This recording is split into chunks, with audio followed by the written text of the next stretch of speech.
This scary story is about a young man named Shin. That day, Shin, together with his uncle, went outside to dig a lake for fish farming. They had to finish it before the wet season arrived. The soil here was pretty stony, which made both Shin and his uncle feel wearily.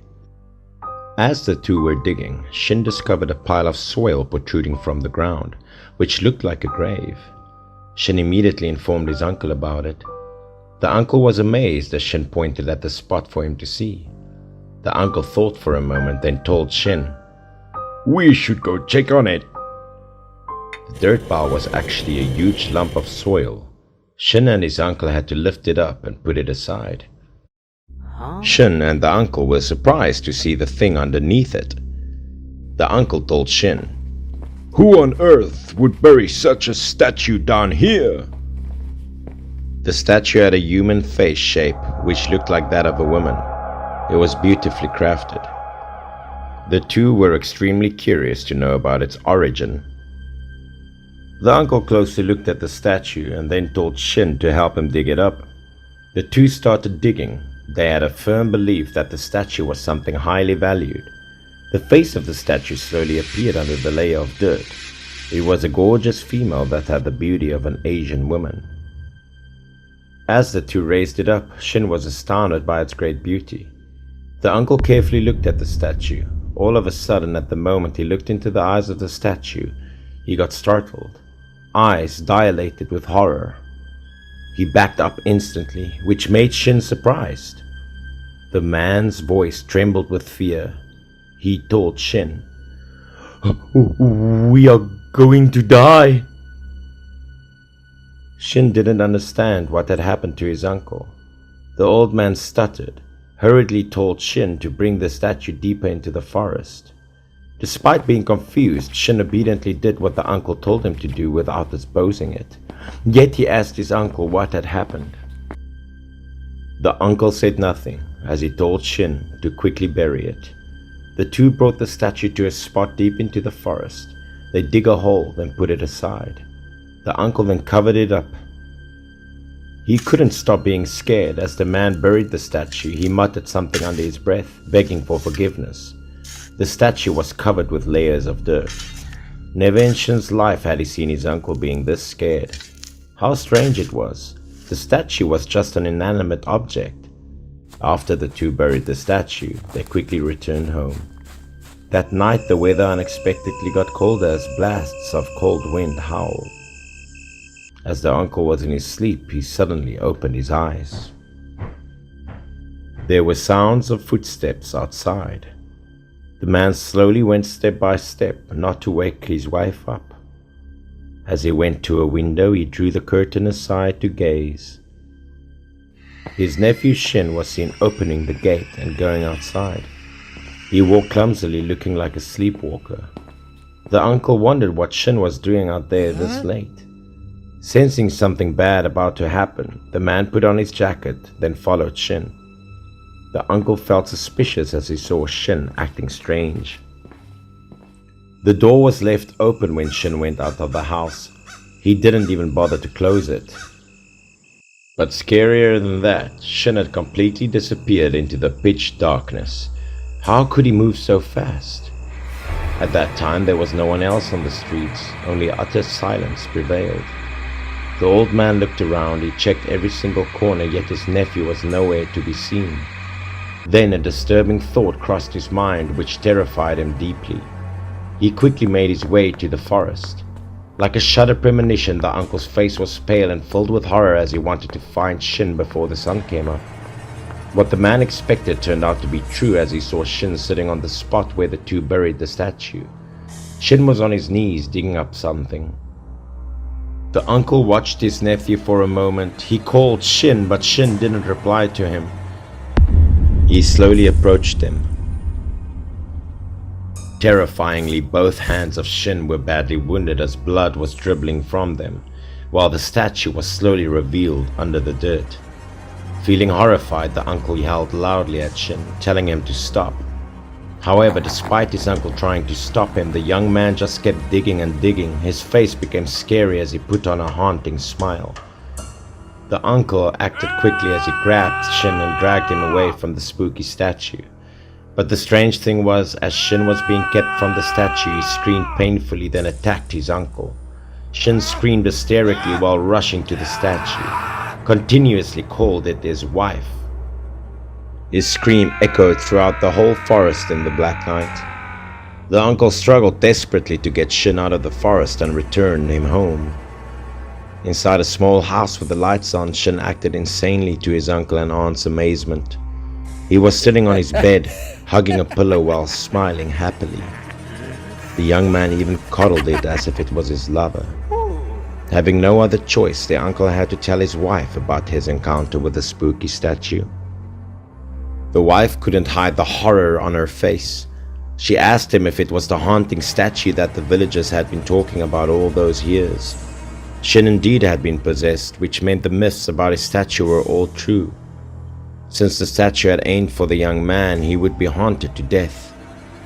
The woman then told her husband to hurriedly find a black dog in order to remove the spirit out of Shin by using the old ways their ancestors had taught them.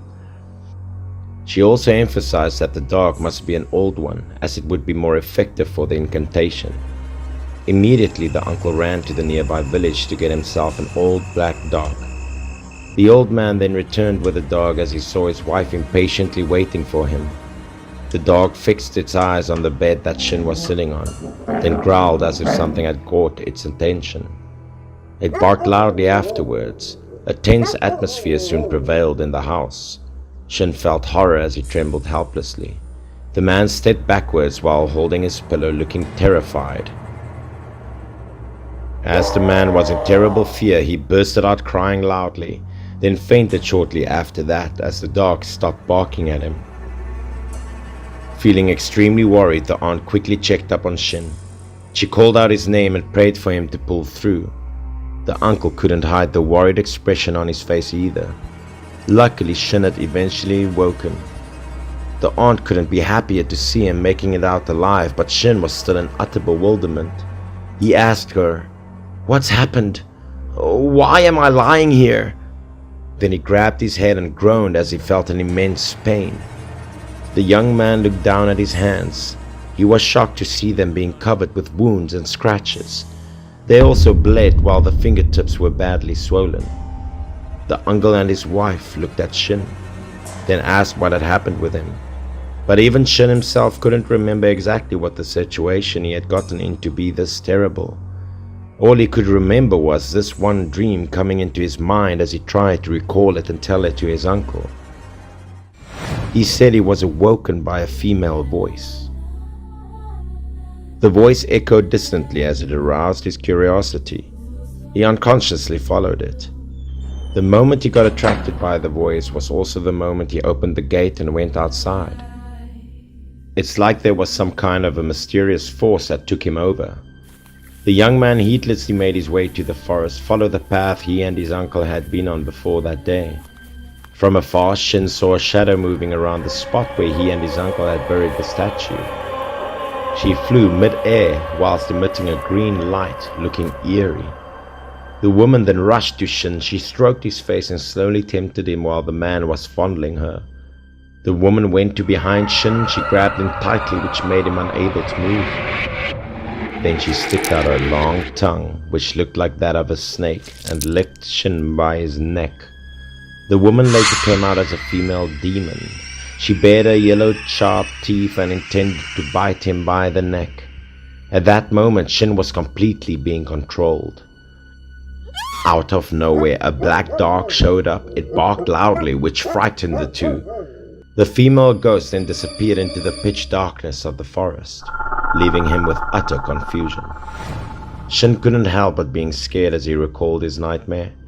The aunt told him that it wasn't just a dream of his, it had actually happened in real life, and the fact that he was still here was because of her husband finding him out in the forest and bringing him home. Shin was astounded. He wondered who the female ghost was and why it went to him. The uncle was filled with horror, as he told Shin it was a female ghost in folk myth, one that had been staying inside the statue. Shin couldn't figure out why the ghost had targeted him, what exactly had happened to the woman before, and how did his uncle and his aunt know so much about her? The uncle then told Shin about the legend of the statue. Back when he was still a young kid in the village, there was this widow who was gorgeous, yet being a temptress. The woman always seduced men in the village, as anyone went past her house would be tempted by her sweet words. Needless to say, all the men in the village were in love with her. They neglected their wives and families, as some even gave all their properties to the young beautiful widow. Many women in the village held their grudge towards her, as they believed she was the reason their families were breaking apart. One day they gathered in front of her house, yelling and smashing, while the gorgeous widow stayed in her house, hiding from them. As it struck midnight, they stealthily burned down her house. The fire broke out very fast. It swept through the small log house in just a blink of an eye. The woman, together with the house, had been burned to ashes. No one was responsible for the death of the woman. As time went by, things eventually became forgotten. One night there was this drunken man going home late. As he looked warily, all of a sudden he saw a figure slowly approaching him. Its creepy shape quickly sobered him up. The man that got startled, he collapsed on the ground. It was a woman who was horrifically burnt. There were only a few strands of hair to be seen on her head. She dilated her white eyes wide open, her mouth as if she wanted to say something. Knowing it was the woman's spirit, the villagers later invited a shaman to send it away from the village, but it didn't work at all. The ghostly female still wandered around, scaring the villagers. What was even more terrifying, the ghost always stalked men who usually went outside at night. Later became a horror to the villagers at that time. However, the ghost could be driven away with a black dog, as it instantly backed away and disappeared if it saw one. Knowing the weakness of the female ghost, the villagers had taken in black dogs to protect their families from her. That was also the reason why there were so many black dogs in the village. Because of deep hatred, the widow's spirit had become a demon which always craved the vitality of men. Since she wanted to remain her beauty, the woman had turned herself into a statue which was uttered with a deadly curse that said any young man who found the statue would be haunted. Since then, the myths about the widow statue had been established. As the uncle finished his story, the sun had already come up. Shin felt a shiver as he listened to his uncle telling the story. The uncle didn't tell anyone about the incident, since he didn't want the villagers to gossip about it. The old man later made a warning to his kids not to go near the spot where he buried the statue.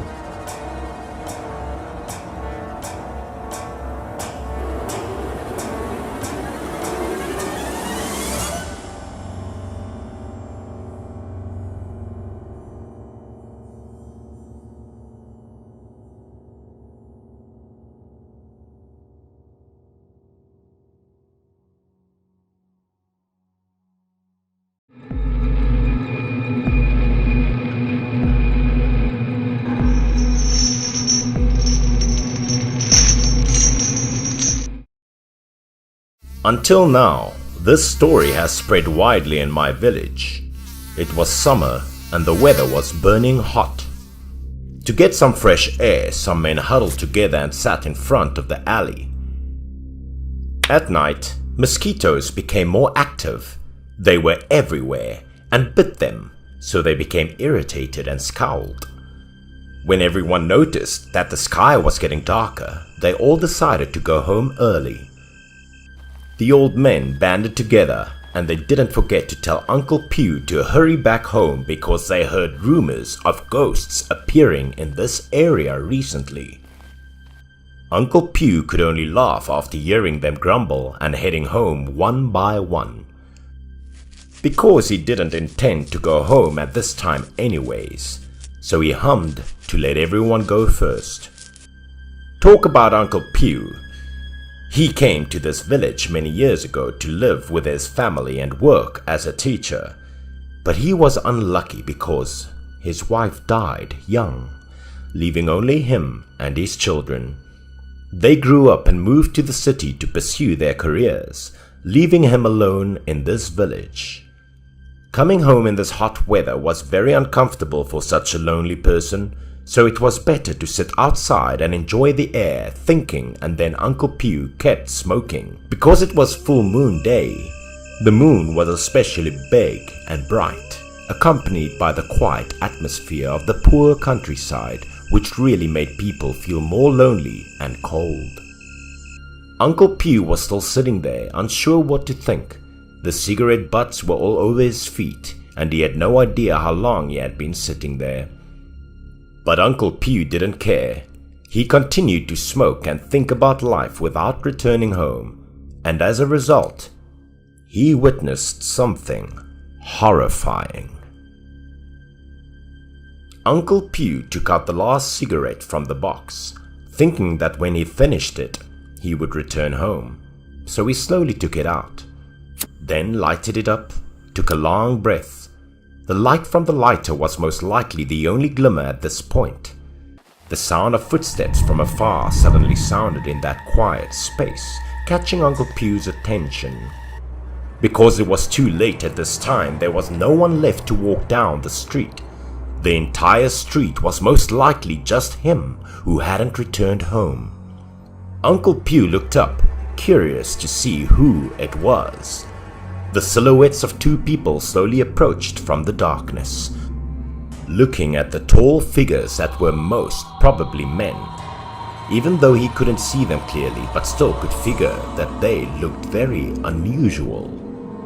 The two men did not walk up to Uncle Pew, but rather around a nearby stone mill. Uncle Pew had no idea what they were up to or what they were saying. Only glimpses of their figures could be seen. They just kept going around the mill. Uncle Pew slowly stood up and approached them, asking what they were doing and if he could help them in any way as a diversion, because he didn't want to go home alone anyway. Uncle Pew approached and inquired, but received no response from the other two, who were still walking around the mill, unsure what to do. It appeared to be two tall figures. But why were they always lowering their heads like that? Perhaps they were looking for something on the ground, so Uncle Pew directly stated that he had a flashlight, which could assist them in finding it more easily. At this point, they began to respond to Uncle Pew, but their voices were shaky and made the hairs on their back of the listener's neck shiver, as if they were speaking from the underworld rather than living people. But that wasn't what bothered Uncle Pew. It was the fact that they claimed to be looking for their heads. Uncle Pew was stunned and motionless as a result of the response. Then, in the dim moonlight, Uncle Pew noticed an anomaly from the other two, who were clearly speaking to him, but he couldn't see their heads. It was impossible to talk while bowing at the same time. When Uncle Pew noticed that things were getting stranger, he decided to turn on his flashlight and shine it on them to see who they were, because there was no one in this village he didn't know. He asked their names, shining at them at the same time. Uncle Pew directly shone on their faces as the light began to shine from below. They still did not respond. As the flashlight slowly shone on the body, a terrible thing appeared in front of Uncle Pew's eyes, making him panic. Not that they had their heads down, but they had no heads at all. Uncle Pew's heart was pounding and sweating as he realized he had met devils and that everything in front of him was too frightening. At the same time, the other two demons kept asking Uncle Pew if he had seen their heads. They searched for a long time but couldn't find them. Their shapes were gradually becoming stranger and stranger. That increased his panic and fear, and Uncle Pew fell backwards, but his legs were frozen without realizing it, causing him to fall backwards and drop the cigarettes in his mouth. The surrounding space seemed to come to a halt. It gradually darkened and the other two demons moved towards Uncle Pew. Nothing but the voices of the other two demons could be heard at this time. They got closer. The sound became more piercing. Uncle Pew looked at them in terror. Even more terrifying, their silhouettes became increasingly distorted, making them appear monstrous. Suddenly, he felt his head spinning, and the pain was so intense that it appeared as if someone was hitting it with a hammer. Uncle Pew began to feel suffocated, which was accompanied by an unfathomable stench that hit his nose. Then the surrounding atmosphere went black, and Uncle Pew passed out. Hallucinations began to appear in his mind. The stone mill kept appearing in his mind. Next, a clear scene began to appear more clearly, and Uncle Pew saw many people standing around the stone mill. They dressed like the old-style Japanese army, and they still had guns and swords in their hands. They looked threatening. Then there was an image of two men with their hands tied and kneeling on the ground, while the other soldiers waved their swords ready to cut off their heads. A man with a violent appearance, who appeared to be the commander, raised his hand to issue orders to those soldiers. The sharp sword was raised to its full height and slashed down hard. Blood splattered everywhere, even on the soldiers' faces, but on their lips were merciless smiles. The sharp sword severed the two heads, which fell to the ground and stared at Uncle Pew. The two heads were lying on the ground, and their bodies were hung in front of the village gate by the soldiers. The villagers were so terrified that they didn't dare to bring the two heads to bury. Seeing these things made Uncle Pew panic and startle awake. Everything was so real that Uncle Pew felt as if he had just witnessed the execution at that time. But as soon as he opened his eyes, he realized he was still in the village, and the two headless young men from earlier were also approaching him. He screamed and fainted again in terror, not sure how long he had been lying there, but he faintly heard a voice calling him in his ear but didn't dare to open his eyes. Despite the villagers' attempt to wake him up and ask him why he was lying here, Uncle Pew refused to open his eyes. It was only until he had calmed down a little and the sunlight was shining in his eyes that he dared to slowly open his eyes and see two people from the village looking at him with suspicion. Uncle Pew stood up. He heard that when people started to go to work early in the morning, they saw him lying on the ground and came to wake him up. Many people gathered because they thought Uncle Pew had seen a ghost last night. Uncle Pew had no idea he'd been lying out there all night, nor did he know when he fainted. He began to tell everyone everything. Uncle Pew also described their appearance and costumes and confirmed that the two ghosts were looking for their heads in this area. When an old man who had lived in the village for a long time heard that and recalled the past, there were two young men from the village that were executed at this very mill, but their heads were stolen by wild animals and their bodies were buried by the villagers. People could observe two headless strangers prowling around on the full moon nights after that time. They always asked where their heads were each time they met any villagers. The voices would sound as if it had came straight from hell.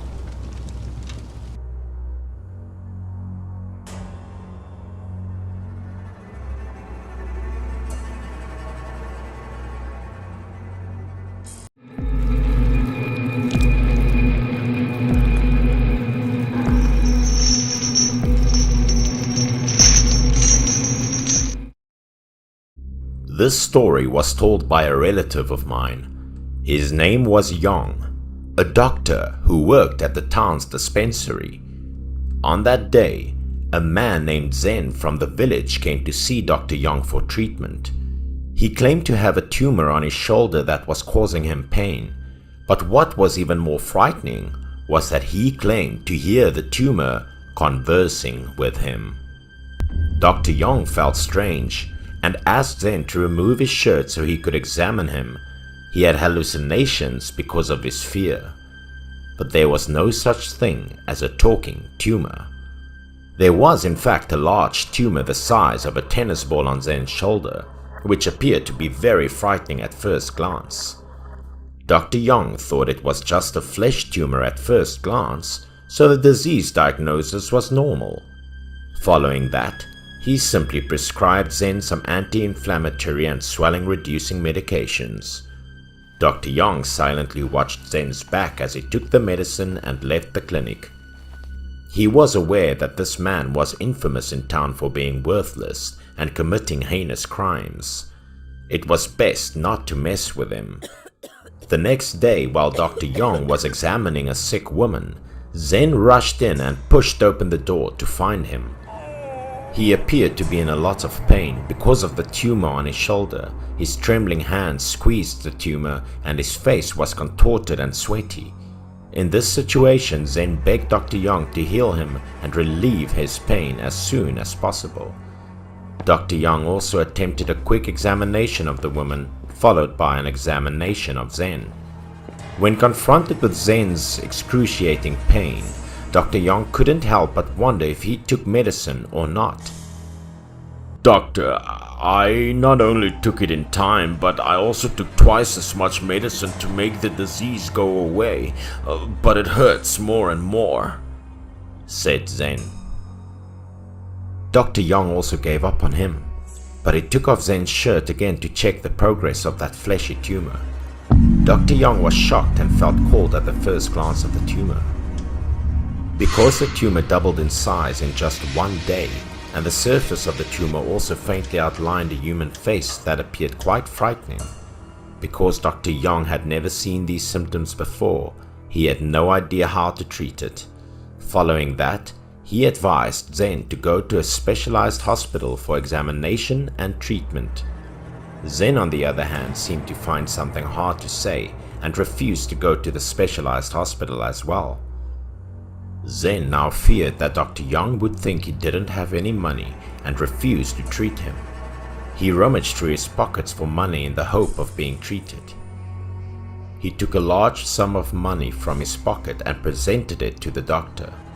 Zen would pay any amount as long as Dr. Young agreed to treat him.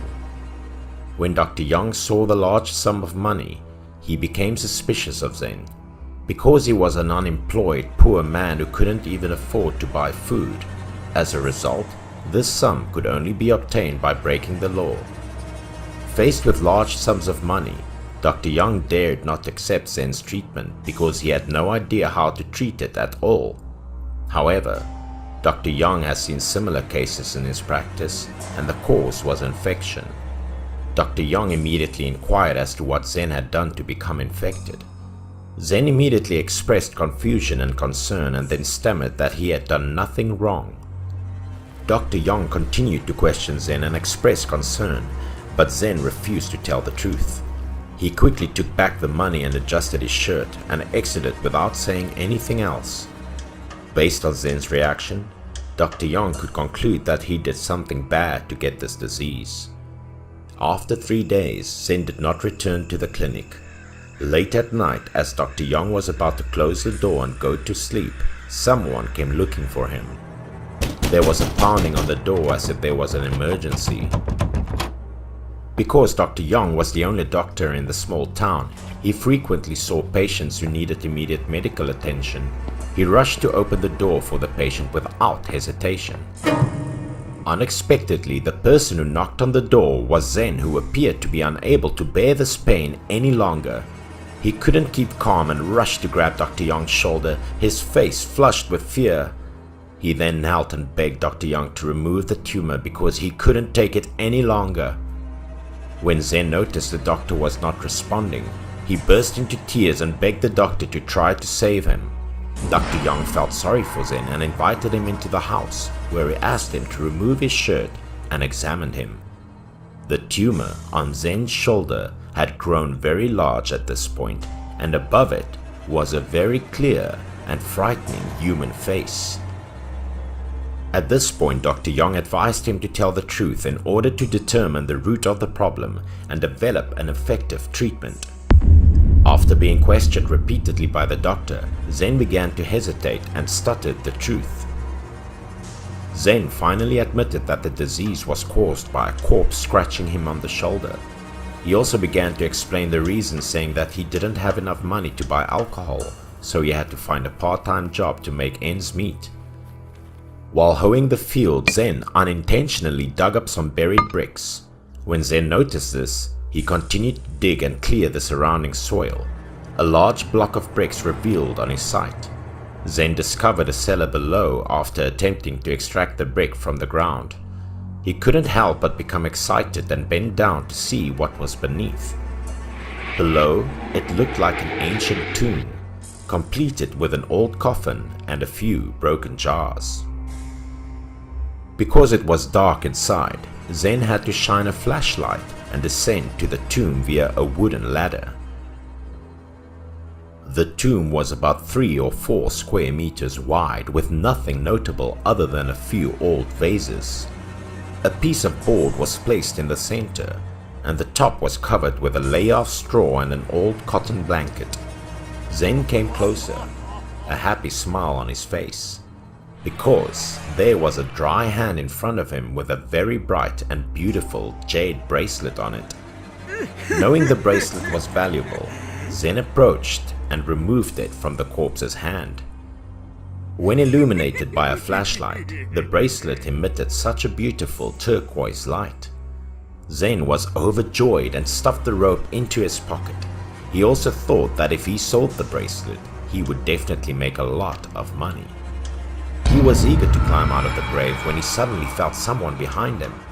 The corpse had already stood up, then approached Zen and grabbed his shoulder with a hand to pull him back. Zen was so scared. He pushed the hideous thing away and quickly climbed out of the grave.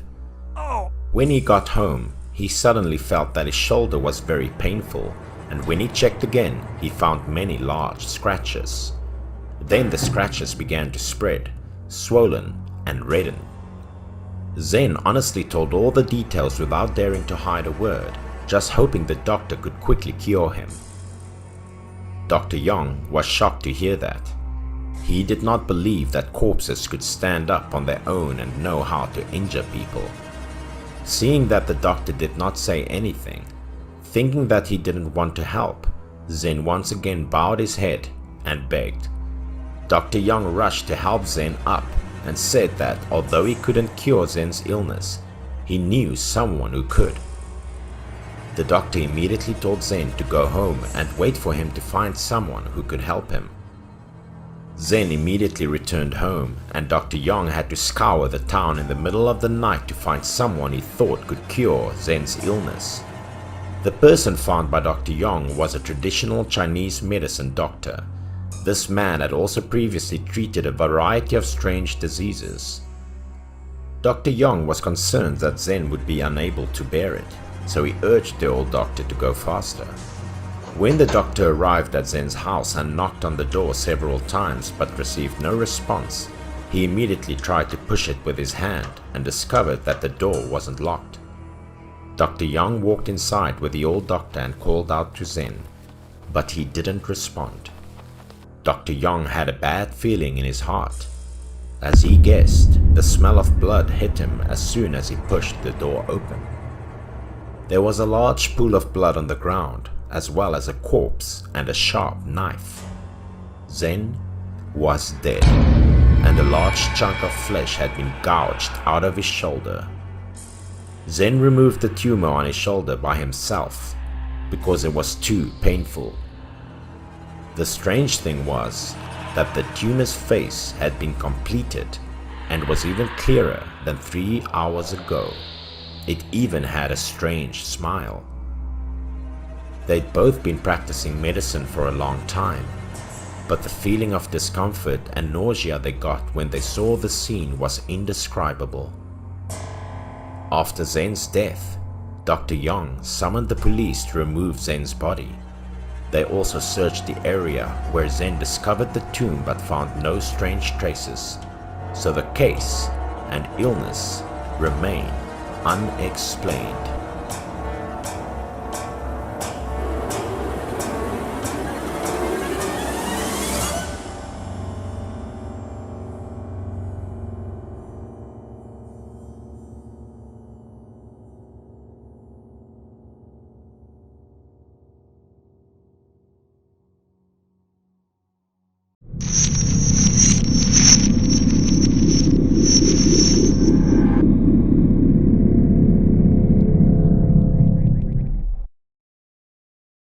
few years ago, I listened to the advice of a young man who lived in the same village as me about moving to the city to start my career.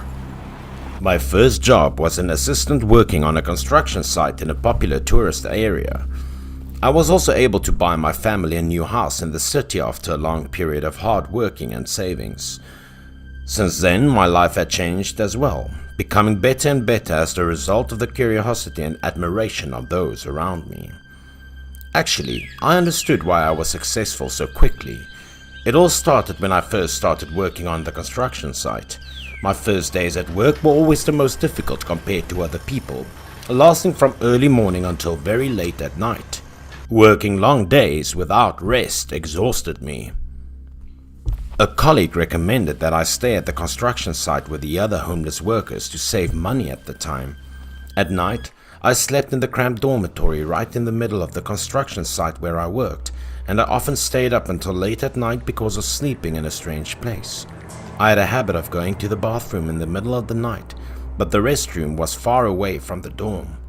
So whenever we needed to use the restroom, and especially at night, workers actually urinated right under the foot of the tree nearby the dorm. Our sleeping area was also surrounded by wild rocks, so no one else came around except for us. The other workers in the dormitory were all fast asleep at this point, but I was the only one who kept tossing and turning. I kept thinking about the strange thing I saw earlier. The more I thought about it, the more terrified I became. I was urinating under the tree at the time when I felt a strange cold blow on the back of my neck. Then I felt someone's hand slap on my back. I was startled, so I turned around to look behind me, but there was no one there. I was perplexed, thinking that a coworker was pulling a prank on me. But even if I fooled myself, I wouldn't be able to stop worrying about what was happening to me. That cold hand rested on my shoulder again as I turned my back, along with the breath from behind. This time I immediately turned around to catch red-handed the teaser, but all I saw was a strange white smoke. That bright white smoke flew away as if it didn't want me to see it. I watched the smoke, saw it drift towards the forest behind me, and gradually the shape of a human appeared. I couldn't see the figure clearly, but I could tell it had a frightening face and glowing eyes. After that I turned away, attempting to finish quickly to return to my bed as soon as possible. I went straight to the dormitory after I finished, never looking back at the white shadow. But on my way into the dorm, I always had the distinct impression that someone was following behind me. I dashed into the dorm and slammed the door shut, not wanting the strange person behind me to come in. Finally, I rushed to the bed, letting go of the fear that I had been trying to suppress up until this point. But at that time I couldn't get my mind off the strange white shadow. The next morning I returned to the construction site to work, still thinking about the strange story that occurred to me. Our workers ate lunch at the construction site that afternoon, but because I was afraid of what happened the night before, I didn't dare to eat. Therefore, I wouldn't have to go to the toilet later. I decided to hide in the back of the dormitory, filling my stomach with a glass of water to satisfy my hunger so that I could work in the afternoon. Even so, I couldn't stop thinking about the strange figure I'd seen. I unintentionally glanced over, clearly seeing that this was where I met the white shadow at night, and I became intrigued. I quickly stood up and went into the bushes to check. The first thing that caught my eye when I walked in was a large mound of ground that looked like a grave. There were no inscriptions or incense around this tomb, only a simple incense bowl made of sand and soil. I knew there was something wrong, so I quickly left before I got into any trouble. Then I went to find my manager, who was also a long-term employee here. As soon as he saw me, he put down his unfinished business and came over to talk to me. He knew that I was a newcomer. He answered my questions enthusiastically, even when I inquired about the grave at the edge of the forest. He was surprised at first when he knew that I found the grave. He told me that when his construction was just getting started, the locals discovered an ancient coffin. When everyone saw this, they held a ceremony in which they asked permission to move the coffin to the edge of the forest, then bury it and worshipped it. When I learned about the incident, I became concerned and asked the manager where I could use the restroom without disturbing the deceased. The manager pointed to the back and said, The toilet is there and you can shower comfortably there. After that, the manager continued his business and never mentioned the coffin again. Since then, whether in the morning or in the evening, I'd walk a long way to use the restroom. We would have a weekend off and we were able to travel back to our hometown for a few days of vacation. I lived far away from home and I didn't have any friends or relatives nearby, so I decided to stay in the dormitory. The manager was in the same situation as me, so he stayed as well. I wanted to be close to him, so I went to the market to buy some food to cook some simple dishes. Then I asked the manager to join me for a few drinks the night. The manager enthusiastically agreed. We had a great time that night because we didn't have to worry about going to work the next day. After drinking until midnight, both of us wanted to go to the bathroom, so we asked each other to go together. I immediately went after him. He took me to the grave where I saw it the last time. At first I thought nothing strange would happen if I went with the manager, but after a while the manager burst out laughing next to me. His entire body trembled as if he had been poked, which perplexed me. I had a feeling something was up, so I took a look behind the manager. I clearly saw a hand on his shoulder at the time. The manager appeared to be aware of this, so he made some jokes with the person behind him. After that, both he and the strange spirit standing nearby laughed. I couldn't take my gaze away from them, and unexpectedly being seen by the spirit. The strange spirit changed the subject and approached me. I could feel the spirit standing behind me, staring at me but acting as if I didn't know that he was there. When the manager noticed my face changing color, he said, "Hey, you're drunk." Then he pointed to the dormitory and instructed me to follow him inside. As I walked, I gazed back at the spirit. I could clearly see that he not only did not leave, but also continued to look at me. I was afraid the spirit would follow me and the manager into the house, so in a panic, I dashed inside and slammed the door. When the manager noticed this, he was surprised and asked me what was wrong. I wasn't able to hold it anymore. I told him that I saw a ghost standing behind him. The manager stated that he knew it from the start. But because the spirit was a good person, he had no fear and regarded him as a friend. I was surprised and intrigued. The manager asked me to sit down and told me about the spirit. He recalled that the workers were not immune to this issue. Every time they worked, someone touched their back. The workers brought this to the contractor's attention, but the contractor did not believe them and threatened to fire them. This became a daily occurrence at the construction site over time, and it would not go away until the grave was established. The workers here also joked among themselves that the deceased might have been too lonely to tease them. It helped to calm my nerves after I listened to it, and he told me that the next time I go there, I should just say hello and worship, that nothing would happen to me.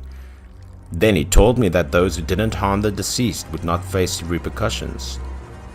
As time passed, the project remained solely my responsibility. However, as the work was almost completed, the contractor discovered the coffin. When the contractor saw the wooden frame of the coffin, he realized it was expensive wood. So he took this piece of wood and sold it, and the corpse was temporarily buried in that land. However, after selling the coffin, the contractor began to experience bad luck. He frequently became ill to the point of death, and the money began to dwindle as well. Not only that, but he also saw a ghost standing behind him at night. The contractor had to sell all of his assets in order to find a magician who could cure him. Later on, I realized that the soul really just wanted to get to know me. Souls have no reason to harm us if we don't harm them.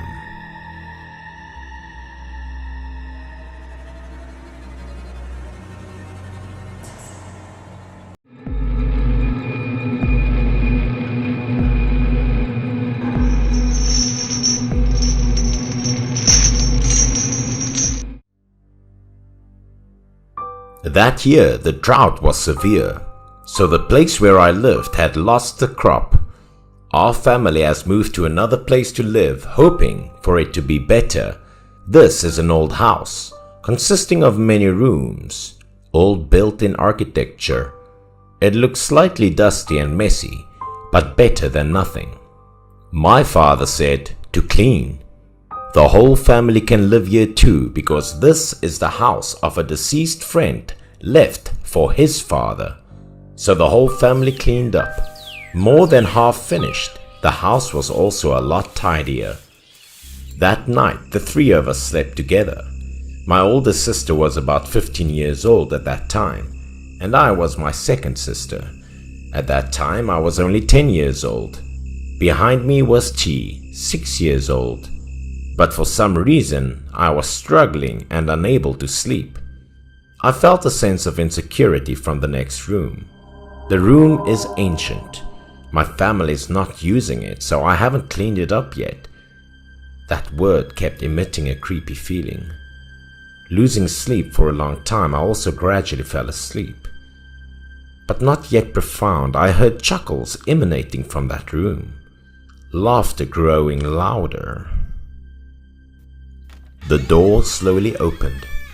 I began to panic but still tried to stay silent in bed. And then out of the room suddenly came out two girls, white faces, white eyes, and a strange smile. What scared me the most was that their feet weren't touching the ground. They were floating with red shoes. I panicked but still tried to close my eyes and pretend I was sleeping as they slowly approached my mirror. I felt cold and their gaze were on my three sisters. I don't know what they're going to do to us.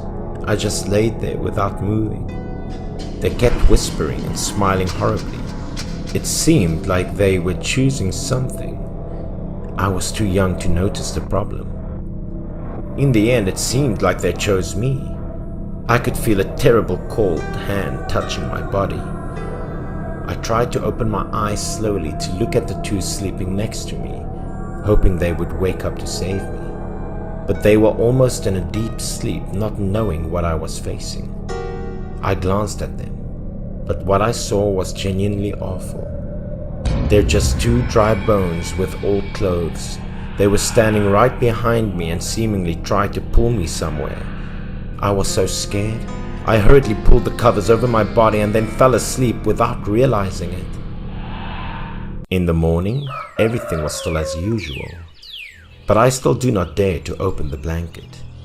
After a while, little Lily woke me up when she saw that I wouldn't wake up. I quickly woke up, got out of my bed and blanket, and shouted about the two women who came out from that room last night. But my older sister may not believe what I said. She thought it was because I had a nightmare. No matter how I clung and cried, my sisters still doubted and didn't believe what I said. I recounted everything I experienced last night to her and hoped Nissan will come and take a look inside that room with a frightened expression. After hearing my mourning, Nissan reluctantly walked over to the room to examine the interior to reassure me that there was nothing inside. And indeed, Nissan opened the door of the room so I could come and see inside. Even though I was still terrified, I still walked over to her, hands clasping on Nissan and looking around inside the room. This is an old room, messy and thick. As my older sister said, there's no one inside. Maybe I'm dreaming.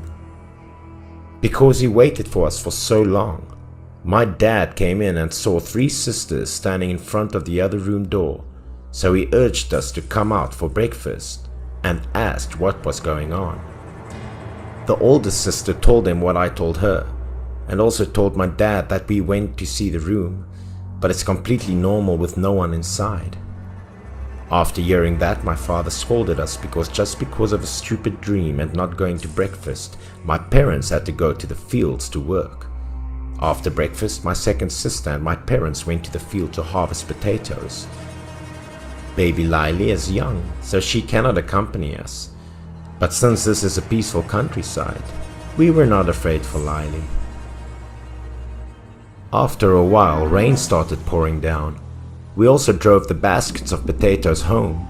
The cart got a lot heavier because this year the potatoes had a good harvest.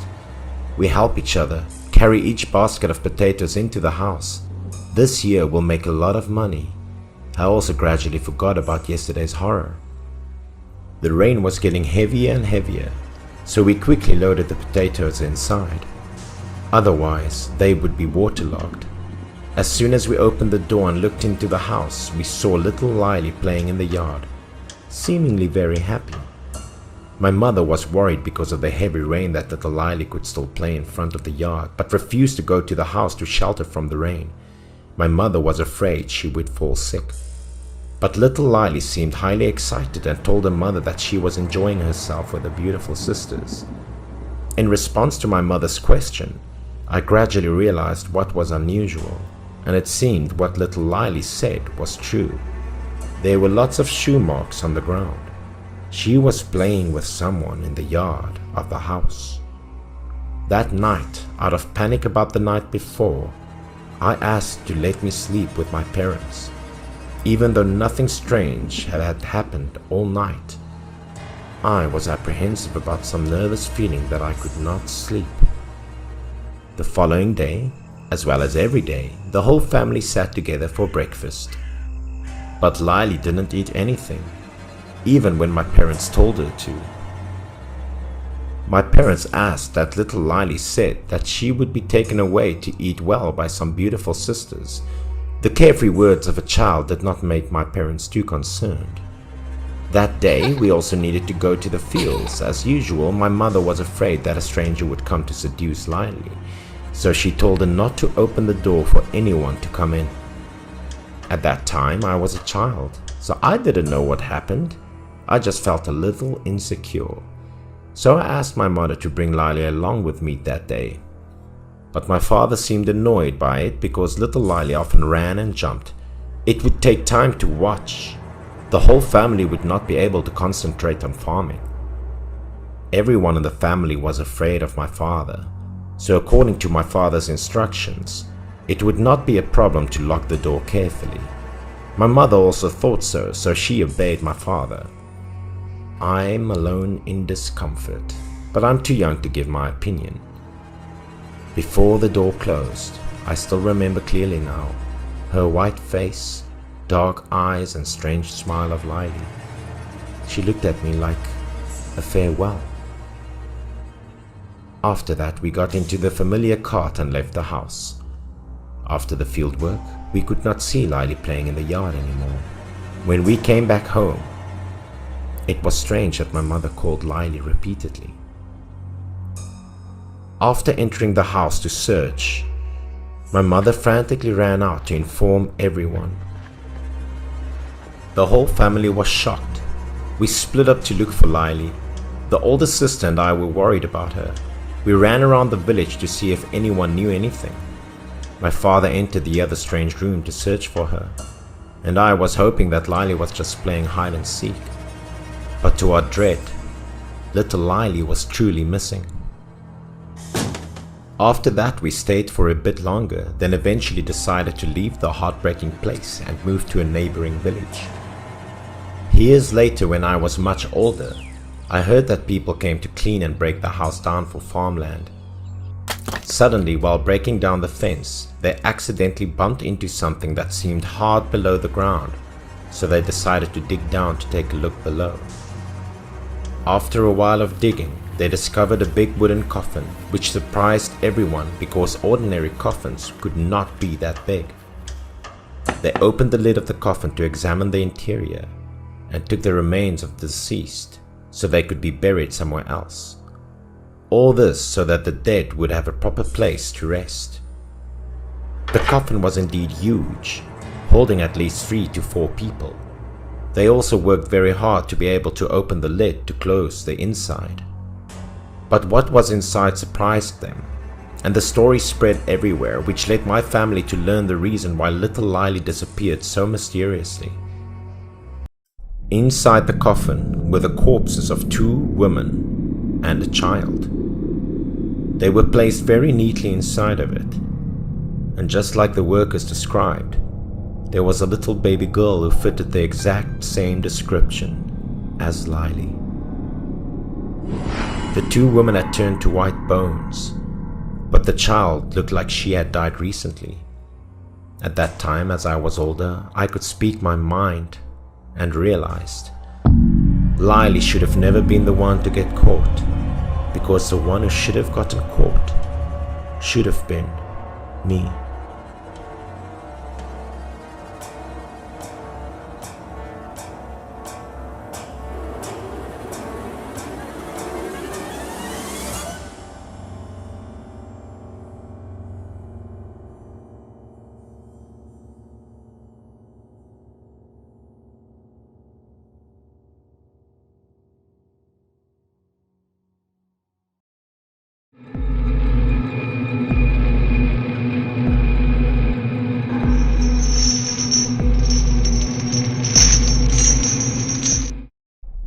This story took place in the poor countryside. One morning, on a big banyan tree in the middle of the village, hung a dangling dead body on a branch.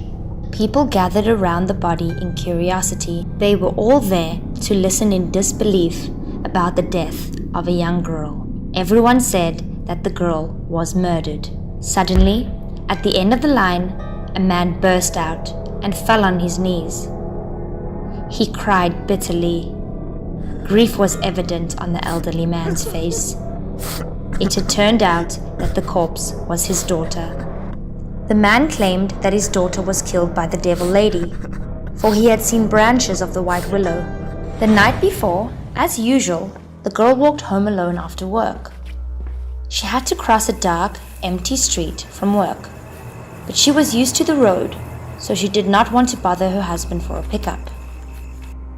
She walked home, exhausted from working overtime. Lost in thought, what appeared at the end of the road made her jump. In the darkness, she saw an old lady from afar. She guessed that this old woman was from the neighboring village.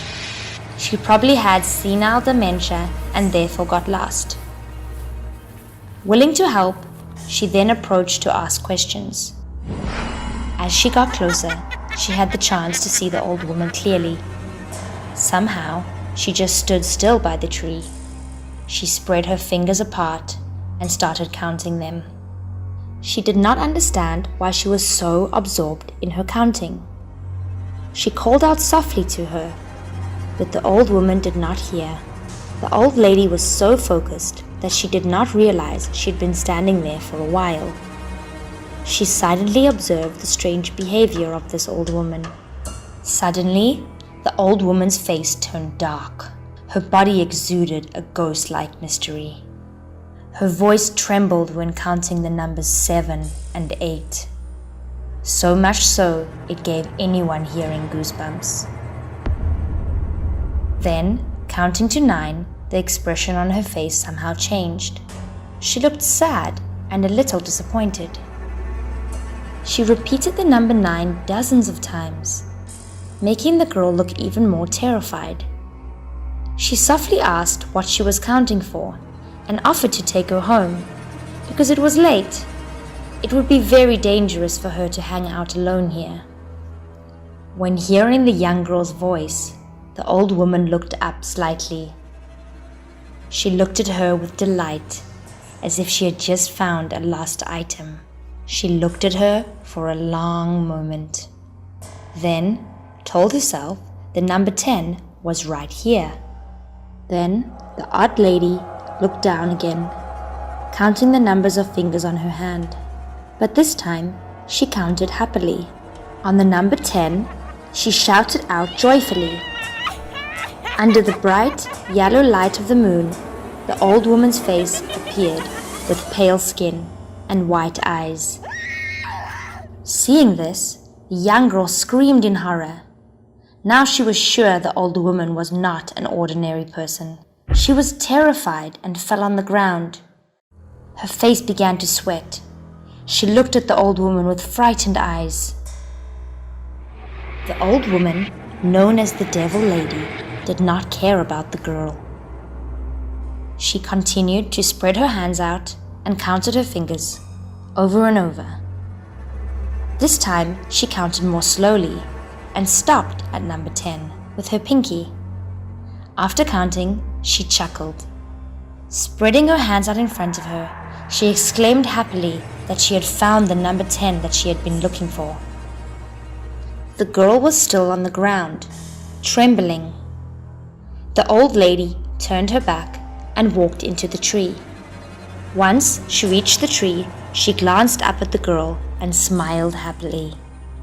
The woman's laughter echoed throughout the neighborhood, but no one heard it.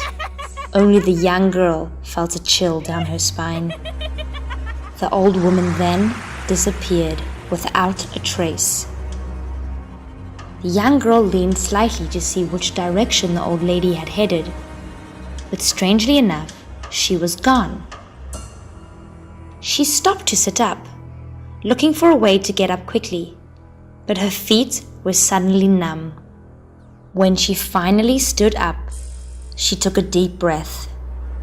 She knew she had just encountered a demon. She turned and ran away. While running, she screamed loudly for help. However, that night, the surroundings were awfully creepy. Silence was all around her.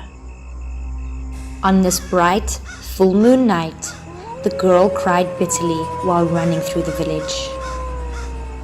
The next morning, people found her body hung on a large banyan tree in the middle of the village, where the old woman had once appeared. After hearing the story, the villagers could not hide their horror. It turned out that the legend of the Lady Devil was real. On every full moon, she reappears under the willow tree, waiting for young girls. The story began in ancient times, when the Japanese fascists invaded and occupied the whole village. They were ruthless, plundering and killing people. Eager for women, they set a rule that took women and young girls from the village. One day, a beautiful girl who just turned 16 years old was forced by the villagers to be handed over to the Japanese. This poor girl, who showed extreme fear, kept looking around and calling for her mother. But her mother was also locked up by the villagers and nowhere to be found. Out of cowardice, the village youths mercilessly surrendered the poor girl to them. The lead commander looked at her body for a long time, then softly asked her to look up. The girl was begging, asking him to spare her life. But the more he heard her moan, the more he became delighted. He let out an evil laugh, and then he sent 2 soldiers to escort the girl to a hidden place to satisfy them. The villagers came together to see. Everyone heard the girl crying bitterly, but no one could help. After a while, there was no longer the sound of the girl screaming. Only a few sobs were left. Then there was the sound of gunshots.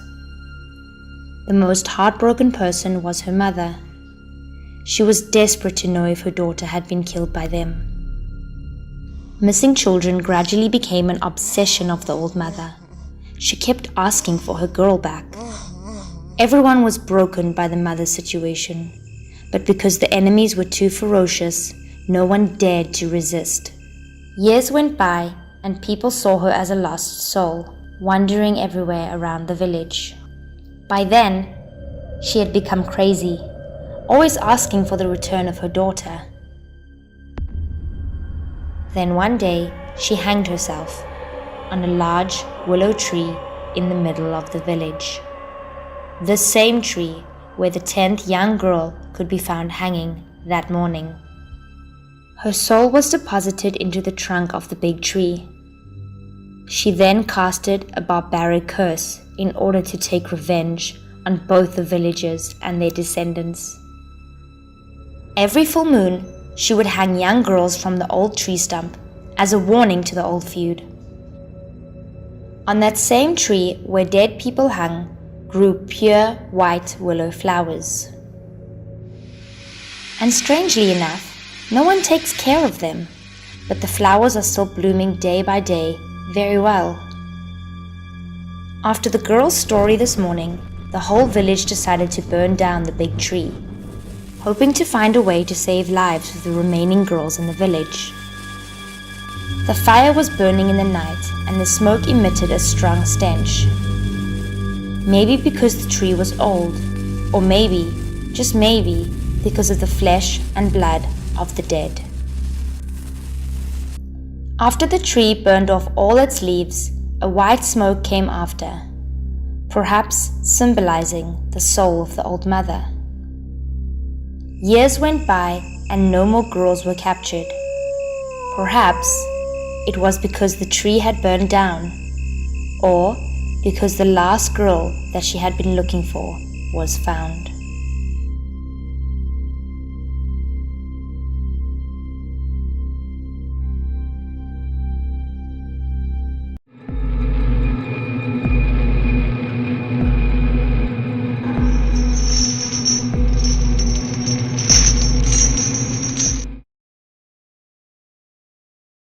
This story happened at my sister's house when my nephew was only a few months old, and the story was also the first time I heard the story of a child ghost. That night, while the whole family was sleeping, their son suddenly started crying. The cry of my nephew fainting at night made my sister's couple very worried. The baby cried all night. The baby didn't stop crying, which made my sister and her husband unable to sleep. Usually babies cry when they are hungry at night or when they are sick and tired. But that night, the baby was a little unusual because my nephew started crying for no reason. My sister made comforting milk, but the baby didn't drink it either. The boy also was not sick at all. After that, my sister tried to put the baby to sleep, but he kept crying so loudly that my sister's couple was confused and didn't know what to do. My sister could only hug and comfort the baby, hoping for him to fall asleep. The faces of my sister and her husband were listless and pale because they had not slept for several nights in a row. My sister thought that just holding the baby in her arms might work. The baby would be able to fall asleep instantly. My sister just gently patted it and sang lullabies to it all night. While the baby was asleep and no longer fussing, my sister gently placed him on the bed. The baby slept very well, like a little angel. My brother-in-law wondered why the child had been harassed at night lately, even though his son was not sick at all. My brother and sister's mood became more and more confused. My sister thought maybe the baby was scared of something else. My brother-in-law said that my sister should rest, and he would take care of the children because my sister looked very tired. If she continued like this, she would fall ill sooner or later. The baby had begun to sleep well, but my sister's couple was still worried. They still couldn't sleep peacefully. And not long after falling asleep, thinking that the child would sleep soundly until morning, suddenly the baby cried loudly again. He cried louder than before. My sister and her husband was in complete panic. The little boy cried louder and louder. So my sister and her husband took turns cuddling and comforting the baby, trying to put it to sleep. And so they continued to have sleepless nights. Although my nephew often cried at night, he played happily during the day.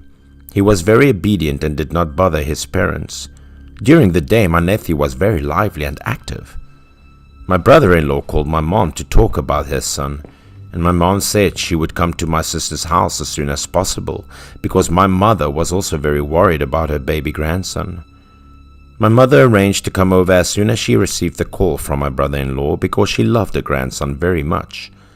No one understood her grandson better than she did because my mother had a lot of experience in taking care of children.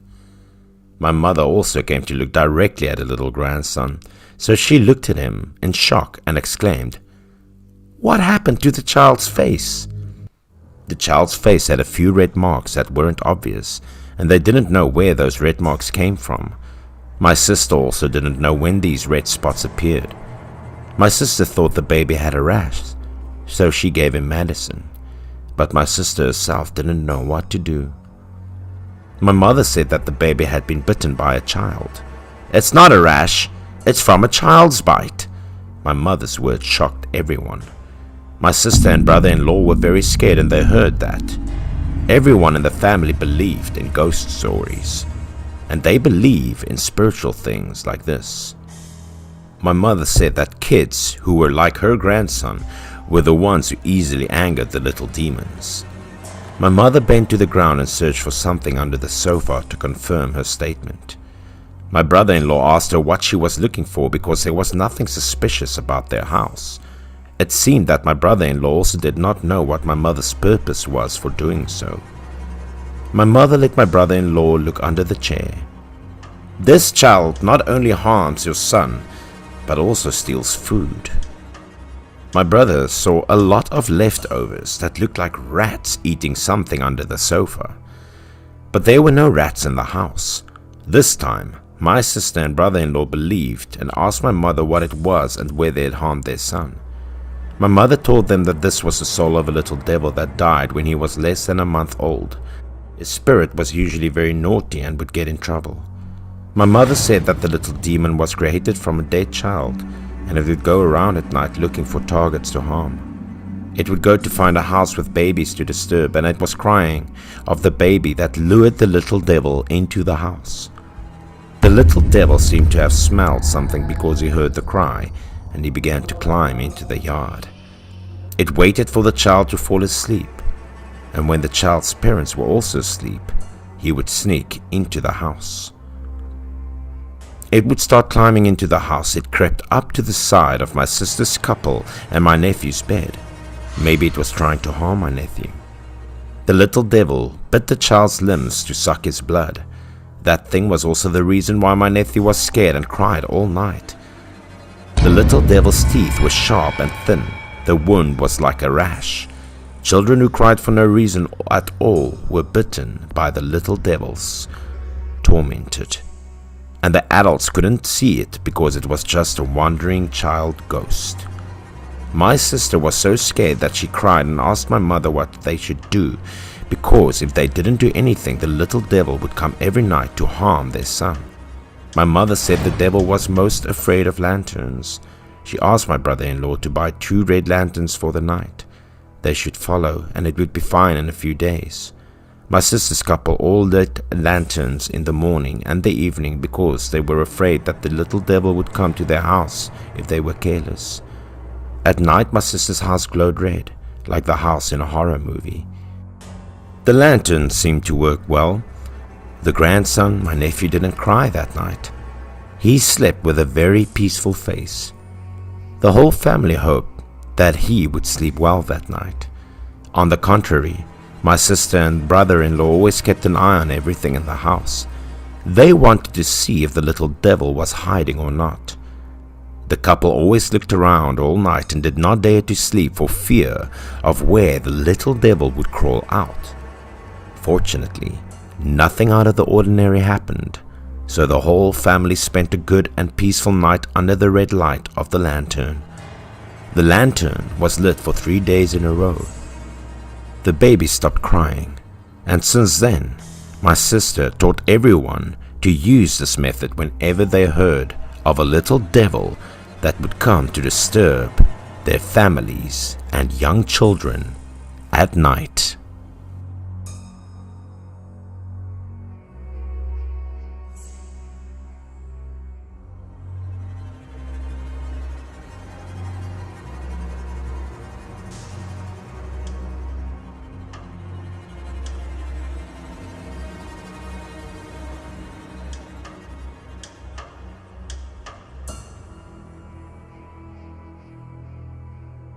The Witch Reborn.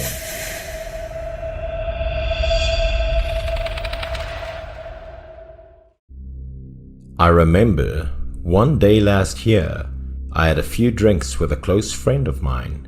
Hey, As I was going through the menu, I saw a guy approaching me from afar. As we sat down drinking for merely 5 minutes, Iris had already drunken up a bottle of beer.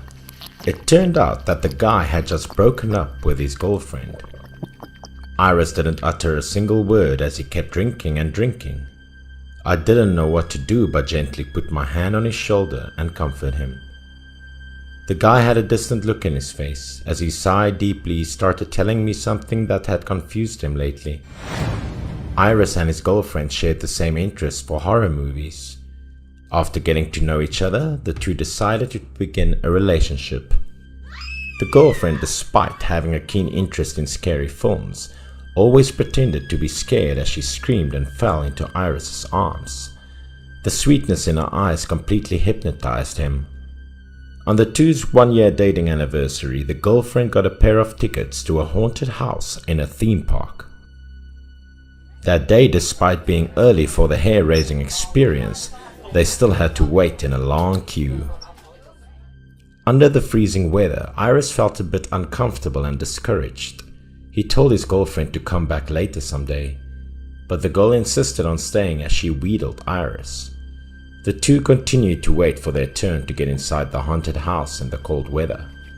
Their turn had finally come as they walked hand in hand into the scary place. Indeed, this haunted castle could easily make one's skin crawl the moment they stepped in.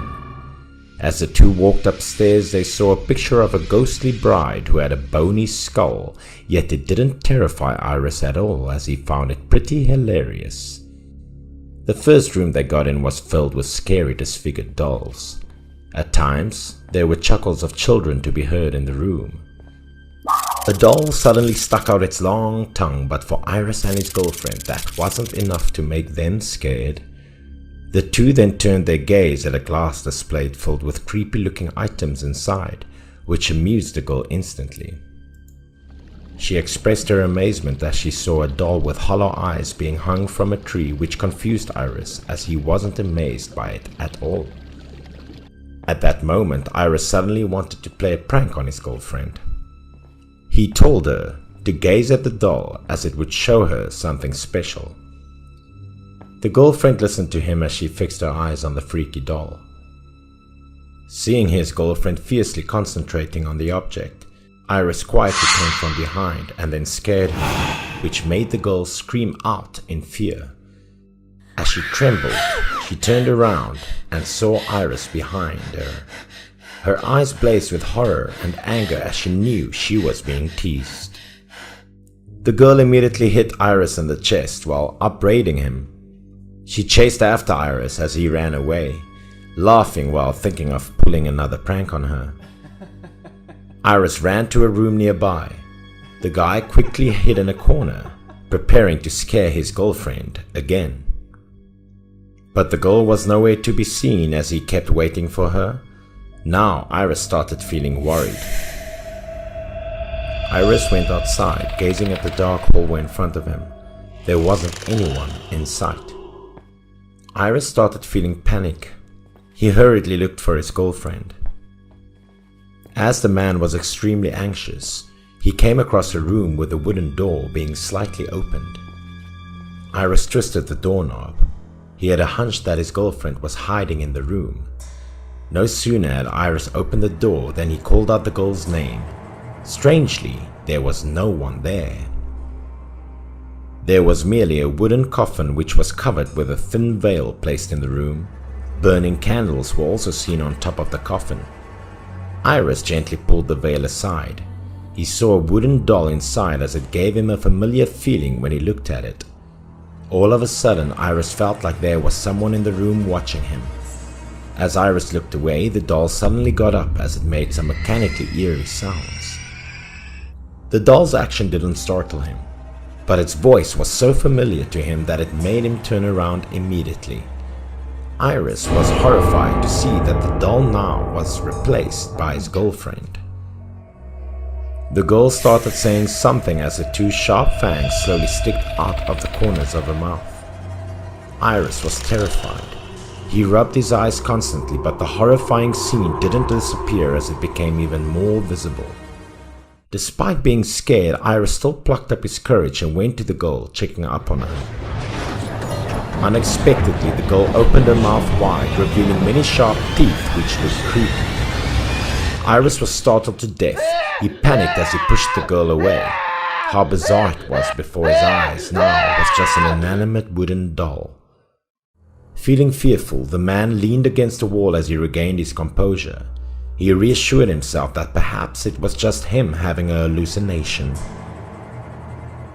A few seconds later, as Iris finally became stable, he intended to get out of the place and ask for help. Iris rushed to the door. Never in his life had he endured this much of fear and anxiety. Fortunately, there was an alarm bell next to the door. Iris pressed it to inform the staff to arrive. One of them quickly came to Iris as he reassured him to stay calm whilst waiting for the ancillary staff. As the bell stopped ringing, Iris sighed deeply, looking around as he saw a familiar figure slowly approaching him. It was his girlfriend. Needless to say, the man was thrilled as he called her name loudly. But the thing behind the glass door had changed. Iris's girlfriend had disappeared instead. There was only a scary female ghost with her long hair. The man rushed outside in fear as he shut the door firmly. The unmoving look on his face when he first came into the haunted house had faded away. Iris had his eyes closed tightly for a while, then he slowly opened them. In the next room, the girlfriend reappeared. A female voice called out from behind Iris. He turned around and saw his girlfriend standing next to the coffin. Even though Iris was filled with fear, he still ran to his girlfriend without hesitation. However, the girlfriend walked away while Iris was chasing after her down the hallway. Then they moved to another room. As Iris had just made it to the room, he was stopped by two creepy dolls. Hence, losing track of his girlfriend, inside the room a cross was seen with a dress hanging from it. The fearful expression was clearly shown on his face. It was the dress of his girlfriend, one that she usually wore. How did it get here? At that moment, someone quietly put their hand on Iris's shoulder. Iris was startled, yet didn't dare to turn and look who that was. Shortly after, a voice of a young man was heard. "Sir, are you the one that called the ancillary team for assistance?" Iris breathed a sigh of relief. He turned to see the man and inform him about the disappearance of his girlfriend. The male staff told Iris that his girlfriend had left the place earlier. Afterwards, the guy accompanied Iris to the exitway.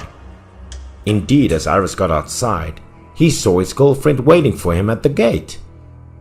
The man quickly ran to his girlfriend. He grabbed her hands and then apologized. Yet the girl didn't say a word. She withdrew her hands from his, then broke up with him to the man's amazement. Iris quickly hugged the girl as he begged her to listen to him explaining, but it didn't make her feel less angry as she pushed him away and told him to get away from her. The girl then turned around and walked away, leaving Iris behind. Of course, Iris wouldn't let his girlfriend stay mad at him like that. He chased after the girl and stopped her. But he was startled to see the face of his girlfriend now being replaced with that of a doll, which was covered with cracks, looking terrifying. Iris was frozen. His face turned pale. He speechlessly looked at the girl walk past him as if they were two strangers. As soon as he returned home, Iris made phone calls to her, but it didn't help him at all. Knowing it was useless for him to talk to her on the phone, Iris went to the apartment at which the girl stayed, in the hope of changing her mind. That day the girl wore a lot of makeup, which was quite out of character.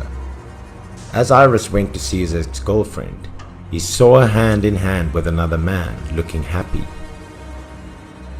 Not only that, the girl even gave the man a passionate kiss when they were at an alley, which left Iris heartbroken.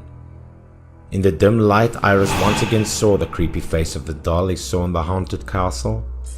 Iris had thought about it for a while. He wondered if it was the ghosts disguised as a doll. If they had taken control of his girlfriend's body and made her act like that.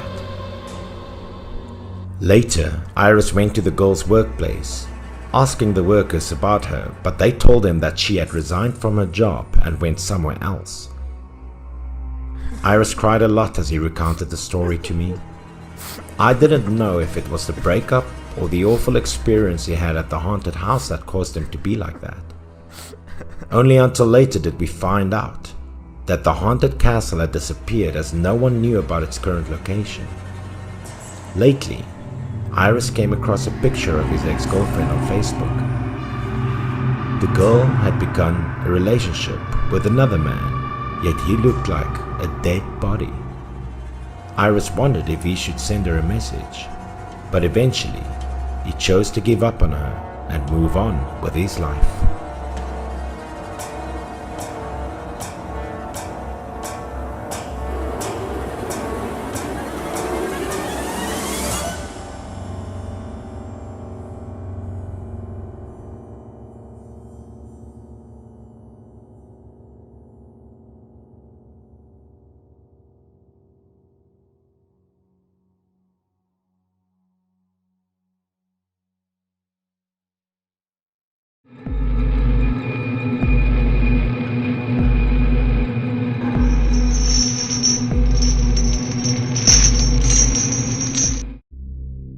The incident happened in 2007. At the time, my friend Gunn and I were transferred to a new construction site in a small town. The two of us shared a dorm with a local named Key. In the evening, Gunn told a story about the woman. One night, the woman was passing through a cemetery because she wanted to go to the toilet. She stopped quickly. She panicked when she realized she was urinating on a grave. She went insane and bit her 4-year-old son to death when she got home. Many people in the village witnessed her story and they thought that she was haunted. I had always been fascinated by stories about gods and ghosts, and I was certain she was possessed by the ghost in the grave. At the same time, on the other side, Key laughed loudly. Key said that Gunn just made up the story. Gunn's story had not been verified by anyone. I also had a question. Gunn only heard from other people, so had he ever witnessed the story with his own eyes? Gunn heard Key saying what he said was made up to scare people. Gunn was a bit unwilling. Gunn scolded Key and challenged Key to tell a true ghost story. Key saw Gunn angry. Key was a little funny, so he asked Gunn if Gunn wanted to hear a true story. I paid attention to Key's voice. He appeared to be aware of something, so he stood up and told us. Key said that there were demons right here in the town. He stopped and said with a serious expression that someone raised ghosts in the town. I had never heard of it before. Gunn didn't believe Key's story and thought that Key was bragging. Key was excited after hearing Gunn say he was bragging. He said there was a pond west of the dam where there was a very strange guy with a ghost on his body. When Key finished talking, looking at our unbelievable expressions, he said he would take us to see the strange man at midnight.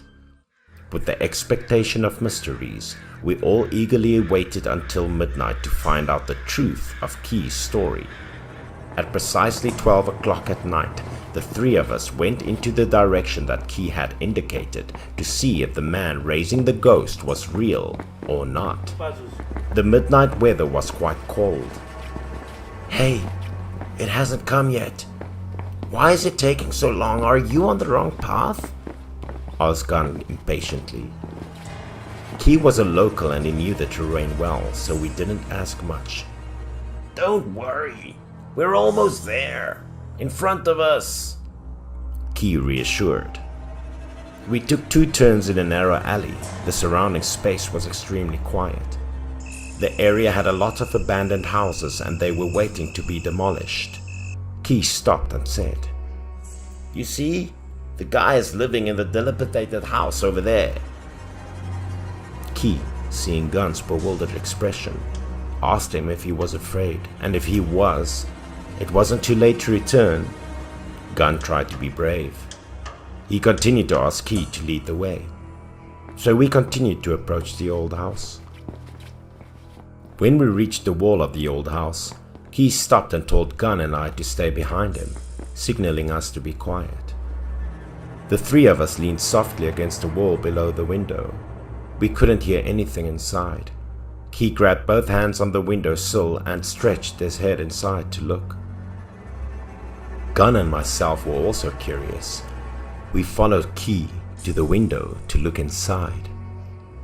The light in the room was dim. There was no furniture in the house. There was only a musty smell.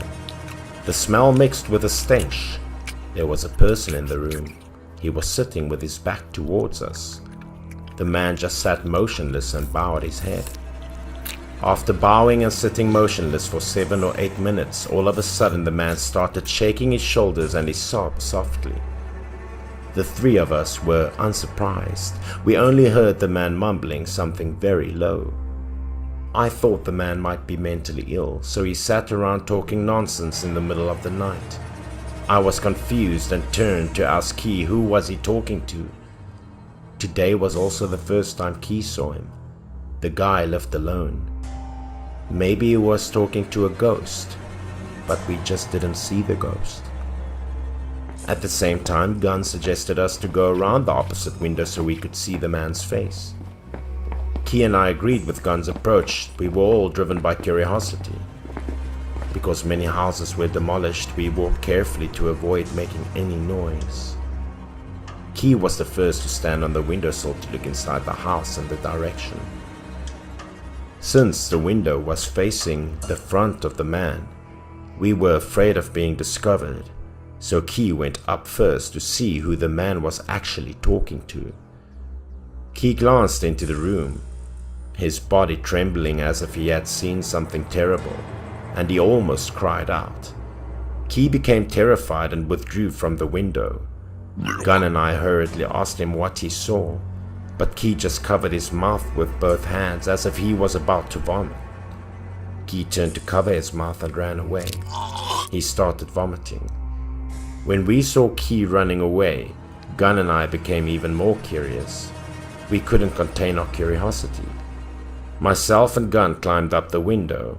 Then we saw a scene that we couldn't forget ever in our lifetimes. The man's shirt was opened. The sound of bones cracking could be heard. The man looked thin. He was holding chicken legs in his hand. And there was a face on his stomach. And the face was eating the chicken leg in his hand with its mouth. The face was making a rustling sound. We saw a few bloody animal carcasses still scattered on the ground. All of a sudden, the face on the man's stomach stopped chewing. His face looked at me and Gunn with blood-red eyes. He spotted us. We screamed and fell from the window. The horrible image made us dizzy. As we sat on the ground, we forgot the way back. "Catch them, and don't let them run," a voice cried from within. The voice didn't belong to the man, so it could only have been from the face. I had never seen and thought that there would be such a strange thing in the world. Key was vomiting next to us. He immediately dragged me and Gunn away, and we ran back to the dorm without daring to look back. The next day, we told colleagues in the technical team about the story last night. Many people did not believe us, so they came to the old house again, but the house was empty. They only saw the corpses of many animals. There were some local people talking about the incident. They said the man had a strange lump on his stomach. Some others said he was possessed by demons. And at last, I still didn't know what he was.